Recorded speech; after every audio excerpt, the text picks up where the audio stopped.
The Jets add a linebacker. How much will Kwon Alexander help? And what should you take away from reports coming from training camp practices? We'll discuss on today's episode of the Locked On Jets podcast. You are Locked On Jets, your daily New York Jets podcast. Part of the Locked On Podcast Network, your team every day.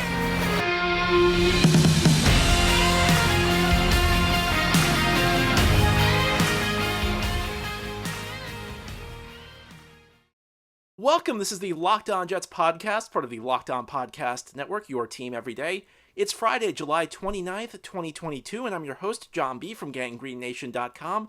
Thank you so much for making this show your first listen or your first watch every day. This show is free and available on all platforms, including YouTube. Big shout out to subscribers to this podcast. To join that group, all you have to do is hit the subscribe button wherever you are watching or listening. You'll never miss an episode, and you'll receive notifications as new episodes are posted. If you're watching on YouTube, please give this episode a big thumbs up. Helps the channel out, and it helps other Jets fans find Locked On Jets. Well, the Jets made some news yesterday. They signed veteran linebacker Kwon Alexander. Alexander is a former member of the Tampa Bay Buccaneers, the San Francisco 49ers, and most recently the New Orleans Saints. He had worked out with the Jets a few weeks back. Through much of the offseason, there was speculation that he would end up signing with the team. He has experience playing in Robert Saleh's defense. He was a 49er for a year and a half. He was a big free agent signing back in 2019. The 49ers traded him to New Orleans in 2020. I think how satisfied you will be with this signing depends on whether your expectations are realistic or not. If you're going into this with the mindset that Kwon Alexander is the missing piece on this defense, if he's a guy who's single-handedly going to fix this linebacker group, you're probably going to be disappointed. This is a guy who was available on July 28th. Typically, there's a reason for that. That does not mean that guys who sign on July 28th are always useless. There are players who can help a team who are still available this time of year, but typically they're not impact players. Typically, they're guys who help the team more in terms of depth, maybe a rotational piece. That's really the mindset you should have when it comes to Kwon Alexander. It's funny because I've never been a big Kwon Alexander fan. In fact, back in the 2019 offseason, the first day of free agency, when the Jets went crazy and they had this horrible offseason, they signed all of these, they made a bunch of moves that made no sense. One of the first players they targeted was Kwon Alexander, and they offered him a big money deal, and he ended up taking another deal from the San Francisco 49ers, and I was happy. I remember at the time I was saying, why are you going after Kwon Alexander with all this money? This is not a player the Jets needed. It was a linebacker. The Jets' needs were not, the biggest needs at least, were not at the linebacker position. They had bigger core needs. I was actually happy when the 49ers signed him. I thought that Kwon Alexander kind of bailed the Jets out a little bit by signing with San Francisco. And my joy was short-lived because a few days later, the Jets ended up signing C.J. Mosley to an even bigger contract, although Mosley was a better player. Alexander was a guy who I think has been very up and down during his career. I think when you're talking about the run game, he's got some weaknesses there. He's had a tendency to miss some tackles, but he could potentially help the Jets as far as depth goes. If you look at this Jets team, Kwon Alexander is going to be better than the guy he's replacing on the roster. Kwon Alexander is definitely better than the 53rd guy on the Jets roster, and he's definitely better than whoever he'll be replacing in the linebacker room. And that's where this signing makes sense. It's a low money deal, just a little bit. The money is a little bit over the minimum salary. It's a 1-year deal, as you would expect from a player you sign this time of year. Your perspective should be that this is a good depth move. This is not a move that suddenly makes the Jets a great linebacker core. The linebacker's still an issue with this team, but they got a little bit better. Alexander, maybe he's a guy who can help situationally. He's got some pretty good a pretty good track record when we're talking about zone coverage, and it's tough to find linebackers who can help in coverage in this league. So that's an area where he'll assist the team. I think when you're also talking about I don't know if it's really your base formation anymore, but when you're in a 4-3, which I think the base formation on defense in the NFL is really now nickel. It's really more of a 4-2-5 for the Jets. But when you're playing 4-3, when you have that third linebacker on the field, your first linebacker is going to be C.J. Mosley. Your second linebacker is going to be Quincy Williams. But in those situations where the other team is forcing you to play a 4-3, who's going to be that third linebacker? Well, it could be Hamza Nasruddin. He's a guy who seems like he kind of had a leg up in the position battle for that job. But he's an unproven young guy. The Jets had a lot of unproven young guys at the linebacker position. Kwon Alexander is the type of player who gives you a certain floor at that position because he's proven that he can be a solid player in this league. And he's the type of guy I like to have when you're talking about position battles. If you're going with an untested young guy, I like having the idea of a solid veteran being in the mix, because that way if the young guy doesn't pan out, you have the veteran you can always fall back on. So he's the type of guy who can play next to C.J. Mosley and Quincy Williams and provide the Jets a little bit more stability. And I think when it comes down to it, the Jets are a little bit better today than they were yesterday because they signed Kwon Alexander. I think it's easy to go overboard. I've seen some people suggest that this is a defense-changing move. Guys you sign on July 28th typically are not players who change your team, unless, sometimes there's a surprise camp cut where there's a impact player who just gets into a salary dispute with his team or has an issue with the coaching staff. That's not what Kwon Alexander is, and he's not the type of guy who suddenly takes this defense to the next level. That's not what he's going to do. But he will help the Jets provide the Jets with some depth at the linebacker position. And listen, we know that the linebacker position is a spot where the Jets entered training camp pretty weak. And I don't know that he's a guy who really moves the needle that much. But for the options who were available, there aren't really many guys available who can make the Jets a much better group at the linebacker position. They would have needed to do that earlier in the offseason. And despite all the resources the Jets had in the offseason, they had a lot of cap space, they had a lot of early draft picks, but despite all of these resources, there were only so many areas the Jets could address. You cannot address every single need when you have as many as the Jets did entering this offseason, no matter how much cap space you have, no matter how many draft picks you have.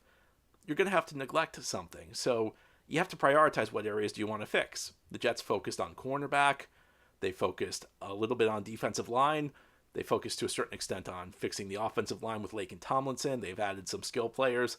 Linebacker kind of falls to the back of the pack when we're talking about that. In the years ahead, I think, as the Jets stabilize their roster, hopefully, you'll be able to deal with some of those lesser areas like linebacker. You'll be able to find some more enduring solutions, guys who are bigger impact players at the linebacker position. But for this year, for where the Jets are, there really were not many good options. So a guy like a Kwon Alexander, you hope he brings in some stability. You hope that he helps the team out. Another thing is that he does have that experience in Robert Saleh's defense. Now, when we're talking about a player entering training camp's really kind of where you get the system down. But there's something to having played in the system before. When you're in year 2, year 3 in the system, you kind of know it like the back of your hand. You can kind of go deeper into the playbook. And I think that there's been a concerted effort for the Jets this year, I think on all 3 levels of the defense, to get guys who are familiar with the system. Because we saw last year, this defense had a lot of breakdowns at all 3 levels. There were many instances, and a lot of this goes back to having so many young players. The Jets went really young on their roster last year. They had guys who really weren't sure where they needed to be. They weren't really confident in the system. And I think having a guy like a Kwon Alexander, just as I would say having a guy like maybe a Solomon Thomas up front, maybe a guy like a DJ Reed at corner, although DJ Reed comes from Seattle. Seattle has a similar playbook to the Jets on defense. Even Marcus Joyner, who was expected to have a big role last year and knows this, probably spent the season learning the system, probably has a pretty good comfort level in Saleh's defense. Having these veterans on the team stabilizing thing in camp, maybe take young players aside, show them some of the nuances of the system. I think that's another area where Kwon Alexander can help. It may not be something that shows up on Sunday in a direct way, but it's the type of thing that over the course of the week, he can help young players really understand the nuances, the finer points of this system. And it's an area where I think he'll help them make the Jets a little bit better. So in conclusion, does Kwon Alexander completely change the face of this defense? Are the Jets now going to be one of the best defenses in the NFL because they have Kwon Alexander? No. I mean, he's a backup player. He's probably going to be a backup. In a base defense, which the base defense right now in the NFL is for the Jets is going to be the 4-2-5. Most teams play 3 receivers at a time. So you'll need 5 defensive backs on the field, only 2 linebackers. Those 2 linebackers will be C.J. Mosley and Quincy Williams. Is the Jets linebacker group now spectacular? Is this now a strength? No, I think it's still a weakness, but it's less of a weakness than it was a day ago. There's better depth here. And if somebody gets injured, you can trust Kwon Alexander better than you would trust somebody else. I mean, we remember that game with New England last year. The Jets had playing without C.J. Mosley, and things just fell apart because they had to play Jamie and Sherwood at the Mike position. It didn't work out. So having depth in this league is important. Kwon Alexander can help the Jets as far as depth goes. It just makes the Jets a little bit better. And that's really what you're looking for in a signing this time of year. You're not looking for the signing that's going to change the team. You're looking for a signing that maybe improves the team a little bit. I think the Jets are a little bit better today than they were yesterday. We are in the middle of training camp, and ahead here on the Locked On Jets podcast, I'll tell you what you should look for when we're talking about training camp reports, or more accurately, what you should not be looking for, because I think sometimes people get a little carried away with reports from training camp, what they mean for players. I'll explain what I mean ahead here on this Friday episode of Locked On Jets. Of course, training camp means we are coming up on the beginning of the 2022 season, and if you want to place money on games, betonline.net is the fastest and easiest way. You can check in on all your betting needs. You can find all of the favorite sports and events at the #1 online source for odds, lines, and games. You can get reviews and news of every league. That includes Major League Baseball, it includes the NBA, the NHL, combat sports, esports, golf, and yes, indeed, the NFL. BetOnline continues to be the top online resource for all of your sports wagering information, from live in-game betting, scores, and podcasts. They have you covered. Head to BetOnline today or use your mobile device to learn more about the action happening today and in the future. BetOnline has NFL futures. If you think the Jets are on their way for a big season, if you think the Kwon Alexander signing takes them to the next level, if you're not listening to me and you think Kwon Alexander changes the face of the defense, or if you just think the Jets had a great draft and free agency period this offseason and will be much better, BetOnline is your spot to go. BetOnline, where the game starts. Thank you for making Locked On Jets your first listen or your first watch every day. We are free and available on all platforms, including YouTube.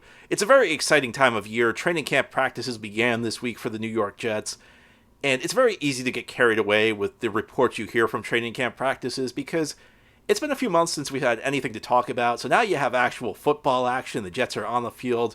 They're preparing for the 2022 season. You're getting reports on who's playing well and who's not. And in the absence of anything else to discuss, you get carried away. So I want to talk a little bit about why training camp results don't matter as much as you probably think. There's no games to discuss at this point in time, unlike during the season. In October, when the Jets are playing games, you only care about how guys are performing on the field. You would not care if you heard that somebody had 2 good practices in a row or 1 bad practice. In fact, it's kind of become a running joke among Jets head coaches of the last decade. I can't count how many times I've heard a Jets head coach after a terrible loss talk about how shocked he is because the Jets had a great week of practice. It does it from Rex Ryan to Todd Bowles to Adam Gase to Robert Saleh. When the Jets lose a game big, you can count on one thing. You can count on hearing in the post-game press conference about how well the Jets practiced that week.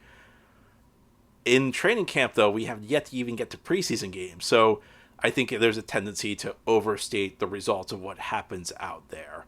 And you have to remember a couple of things. First of all, the reports you're getting, and I try and get to training camp a couple of days every year. I wish my schedule allowed me to be out there more frequently. But when you're out there, there are a couple of things to remember. First of all, at this point in time, I think at some point in the future, NFL teams are going to begin streaming most of their training camp practices. That's the way the league's going. The league's constantly creating these big events. So I feel like at some point in time, we'll actually have access to these practices. But at this point in time, we don't have access to video of these practices. You either have to be there or you don't get the action. So you're relying on secondhand accounts. And I can tell you from being there myself, you can't really follow every single thing that's going on. I mean, listen, when we talk about breaking down games, I usually have to go back and watch plays over and over to figure out exactly what happened. In training camp, you have to do that in real time. You have to figure out what's going on as it's happening. And sometimes, like when I'm watching games, when I'm breaking things down a couple of days later, I have to watch something in slow motion to see like whether a player made a play he was supposed to make, or maybe my expectations were too high for a player. It requires a lot of breakdown because you have 11 guys on each side. Everybody has their own assignments. You have the line assignments. You have the assignments for the skill players. It's really difficult to see in real time how things are meshing. I mean, when I'm watching a game live and whenever I do a post-game podcast, I'm usually giving you my first thoughts, and I'm very careful in the language that I use because I know I'm going to need to rewatch things. You don't really have that benefit in these training camp practices, and none of us have the ability to tell you what all 22 players were doing at any given point in time. So as much as And I think the media that's there does a really good job of doing their best to tell you what happened. It's a very incomplete picture. And in football, many times things are up to interpretation. I can watch film one way and have one opinion on the play. You can watch film another way and have a different opinion. And unless you're the coach, unless you know exactly what the play call was, you don't really know. There could be a play that gets completely messed up, and we don't know exactly whose fault it is. So one writer may be telling you somebody messed up. Another writer might be telling you a different person messed up.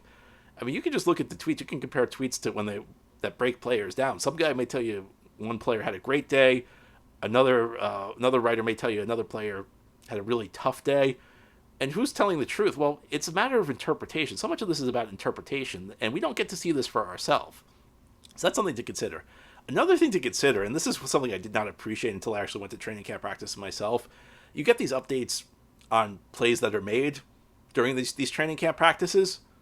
You say that this guy had a big reception. This guy made a big play breaking up a pass. This was an interception.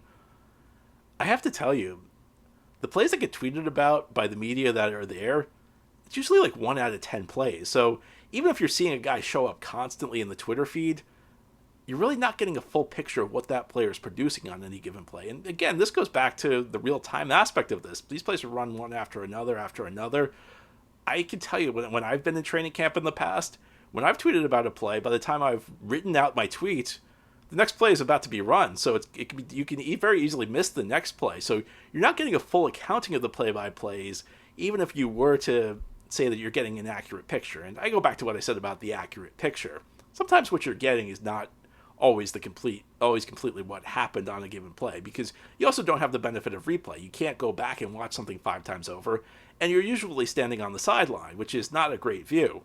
There's a reason a lot of assistant coaches like to call games, especially coordinators like to call games from the booth. They like to be able to see the full field. They don't like to be on the sideline. The benefit of the sideline is that you get to speak with the players directly instead of speaking over the phone or over an intercom system. But everybody will tell you that you get the better view of the field from the booth. And when you're reporting on training camp, for the most part, now they just actually do have like this parking garage next to one of their fields, so sometimes the media will go up there. But for the most part, you're reporting on these things from field level. And I think it's important to emphasize that it creates a very incomplete picture. And even if the picture was, and I'm not trying to bash anybody in the media, I'm just trying to provide context, because fans want information. And when I go there, I try and give as much information as I can. I try and do my best, but I understand that as well as I try to do, there's a lot that I'm missing. There's a lot of context on a given play that I'm not seeing. I know I'm not giving you everything. I try and give you kind of the 30,000-foot view. I try and give you the highlights, but it's really difficult to provide everything. And nothing but credit to the people who do go out there and give you the information on what's happening. But it's important when you see these articles about this guy played well, that guy played well, when you see the tweets, this guy made a big play, that guy made a big play, it's a very incomplete picture of what's happening. So when you hear about training camp standouts, it's a matter of subjectivity, and we don't have the chance to watch this. When we watch a game, we can at least get a sense of who played well, who didn't. We're really relying on second-hand accounts when it comes to these training camp practices, and that's something to keep in mind. So I don't mean to discourage you from learning more about your team. I don't mean to bash the media, because I like to get as much information as I can about what's going on out there. It's just important to remember that you may be finding out like 2-3% of what's actually going on when you're talking about the frequency, when you're talking about what's being reported, when you're talking about just the opportunities for human error, because none of us have the ability to watch an entire play all at the same time. There's a lot of context that's being missed. So don't go too crazy when you see training camp results, and ultimately you go back to it's practice. To paraphrase the great Allen Iverson, we're talking about practice. We're not talking about something that's going on even in a preseason game. We're talking about practice. I do think there are some things you can take from training camp practices, though, and I'll tell you what they are as we continue on this Friday episode of Locked On Jets. This is the Locked On Jets podcast here on this Friday.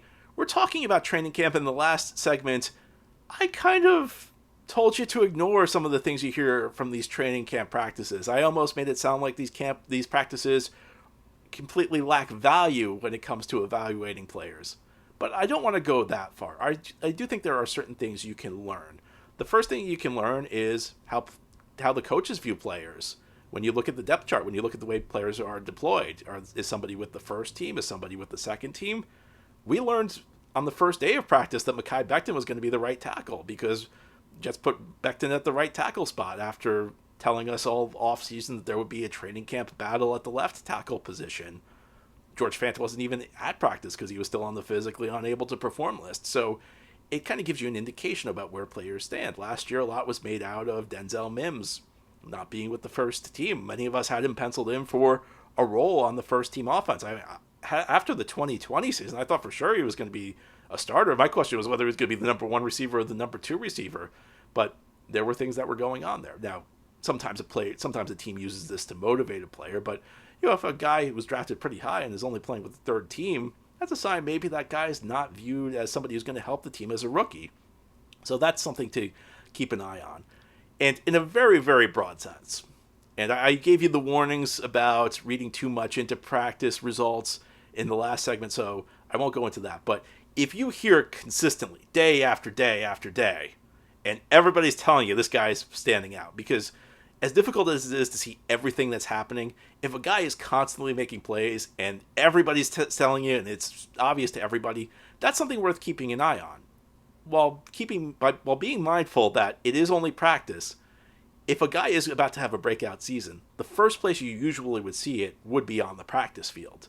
And because the media has access to every training camp practice, they'll be able to tell you. They don't have access to regular season practices, but in training camp, the media is there every day. Even when it's not open to the fans, the media has a view into it. So when I talk about the media's role in the training camps, I'm not saying you completely disregard. I'm saying find the balance. I'm not saying everything that's reported is completely valuable. I'm not saying everything that's reported is completely worthless. I'm saying there's a certain balance you need to find. There's a certain area where the media can be helpful.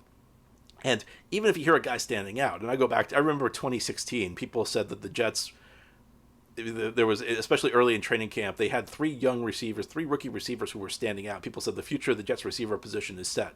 Sharon Peake, Jalen Marshall, Robbie Anderson. And I remember at the time saying, if one of these three guys hits, it'll be a success. Now, all three of these guys are not going to hit. Now, don't give me too much credit. One of the three hit. It was Robbie Anderson. The guy I thought was going to hit was Sharon Peake. So don't give me too much credit for saying that. But even if somebody is standing out in practice, it's only about practice. So the way I view a player breakout season is kind of like a book. And the practice field is the first chapter.